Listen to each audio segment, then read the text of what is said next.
This right here for the fashion killers, all model women and all the bill tippers, all the go-getters, all the big spenders, all the go-getters. So when did you get into music? At what point? At what age? Yeah. When did you start tapping into that side? Man, it's like I always been interested in music. You know, I have an AT by the name of Miss T, right? Mm-hmm. So she was the first lady that signed to Cash Money Records back then. You know what I'm saying? And she had a lot of success in that region. You know, so I just was always around. Like I said again, Master P. Being from the Calio, it's like I used to go outside, hear the music, go in the store, see the chips, cause Rap Snacks been a thing. You did? Has it? Yeah, it been a thing. Really? Yeah. Oh shit. Then I go inside and watch Lil Romeo on TV. You know what I'm saying? So like I just was always influenced in that sense. And you know, as a kid, my reason for wanting to rap, though, I ain't gonna lie, my first girlfriend, like, she was in love with Lil Bow Wow. You know what I'm saying? I'm like, man, get the fuck out of here, man. You know what I'm saying? I'm gonna show this nigga. Yeah, so that was my original reason. Yeah. I had to. But yeah, so like that was the, you know, the immature reason why, but I just always loved it. You know, they used to have me outside rapping. Like people used to come to my grandma do, you know what I'm saying? Tell her, L, come rap right quick. Like that was real life stuff that happened, you know what I mean? Yeah. But in terms of why I'm doing it now, a big reason, my dad played a part in it, as well as I have a cousin by the name of Sadiq Navarro, right? So Sadiq, he was killed on Earhart Boulevard, which is a street that runs basically the whole uptown, but it starts by the Calio, right? And ironically enough, he was killed by like one of our childhood friends, you know what I'm saying? So I wanted to pay homage to him in a sense, you know what I mean? So that's why I added that Earhart on the end of it, because he was one of the people when I first started that believed in me, you know what I mean? Like just period. Yeah. He just believed in me. They didn't even have to be music. Like, I just know you're gonna be great. You feel me?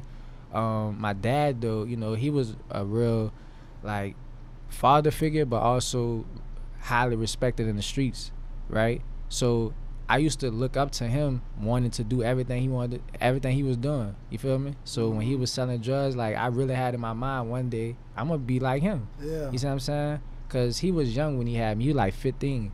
So he had to grow up as well. I used to be on the block with him on St. Philip Street in the 6th Ward, like seeing him make transactions and all this type of stuff. You know what I'm saying? Yeah. But once he got to a certain point of maturity, you know, he started like basically putting down certain game on me, you know what I mean? Like he don't want me to go this path, and he bought me a audio box, Focusrite.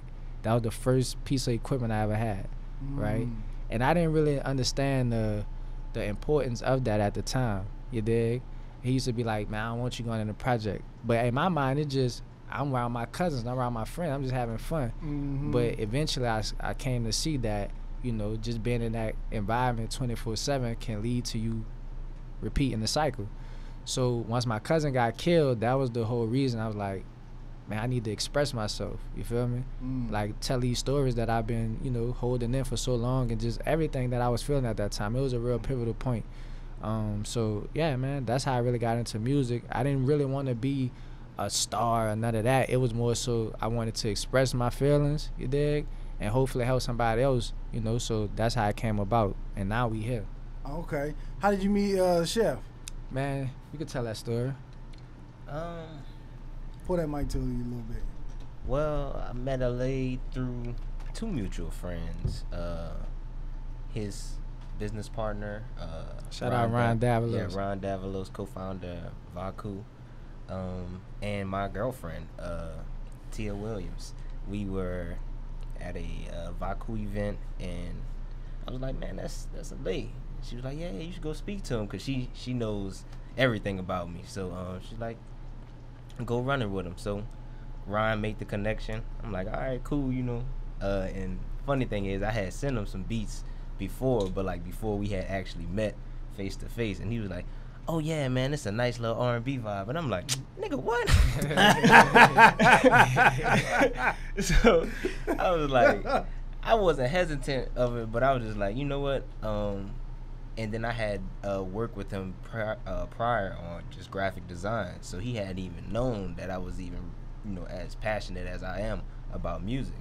So we sat down and he heard something. This was Friendsgiving. I think so, yeah. Yeah, Friendsgiving, event that we do because we all out here in Dallas. For all our people from New Orleans, we have a Thanksgiving event, and I came through my equipment, and I was like, "Look, you gonna listen?" Yeah, yeah. He made me listen. Cause I'll try to. He was actually